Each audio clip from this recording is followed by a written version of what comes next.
What's up people there? So guys, continue ni siya katungwa ko katulog. So taas-taas gid akong biyahe no. So wait lang, intro sa ta. Hello!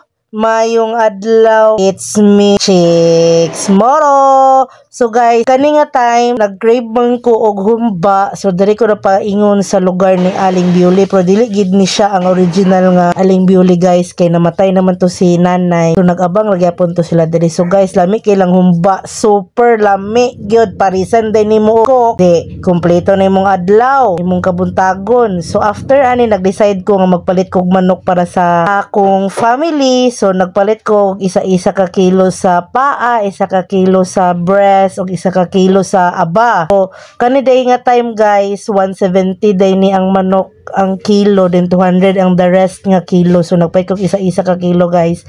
So imagine guys, tada na lang nag-increase ko. Grabe ka perting mahala. Super mahal. And after ana, nagpalit kog manok, nagpalit na pud ko gulay para usahan na dayon ang grocery nako for the balay namo. So guys, after an kapalit kog mga gulay namo, and then I'm going home to the place where I belong. So ayaw mo kalimot, like, share, follow my page guys. Hinubiba Chicks Moro. Aha.